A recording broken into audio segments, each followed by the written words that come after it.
పరిశుద్ధుడు పరిశుద్ధుడు పరిశుద్ధుడు అయిన తండ్రి, స్తుతి వందనములు స్తోత్రములు. సర్వోన్నతమైన స్థలములలో దేవునికి మహిమయు, ఆయనకిష్టుడైన మనుషులకు భూమి మీద సమాధానము కలుగునుగా కానీ దేవుని స్తోత్రము చేయుచుండెను.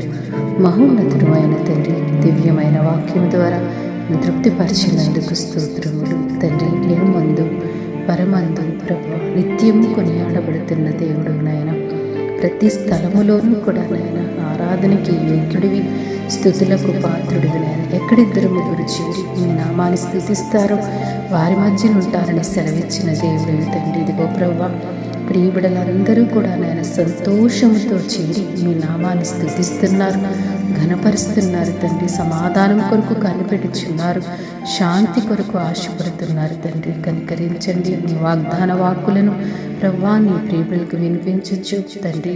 నీ గొప్పతనాన్ని, నీ కీర్తిని మాకు ప్రవ్వా ఎప్పటికప్పుడు తెలియచేయచ్చు ప్రవ్వా. మీరు మమ్మల్ని ప్రవ్వా జ్ఞాపకం చేసుకుంటున్నందుకు మీకు వందనాలు దేవా. నీకు మాత్రమే మహిమ కలగాలి నాయన. మహిమకు, ఘనతకు, కీర్తి, ఆధిపత్యం కలిగిన ఏకైక దేవుడు నీవే కదా. నిన్ను పోలిన వారెవరు, నిన్ను కలిగిన వారెవరు, నీకు సాటి అయిన వారెవరు తండ్రి. మీకు వందనాలు దేవా. దైవ కార్యము జరిగించండి, బిడ్డలను కనికరించండి, కృప దయచేయండి. అశాంతితో ఉంటున్నారేమో తండ్రి, శాంతిని దయచేయండి నాయన. ప్రభా కనికరించి కృప దయచేయండి.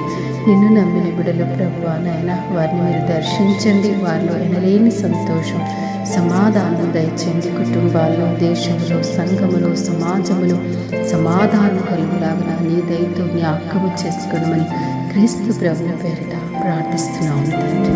ఆమేన్.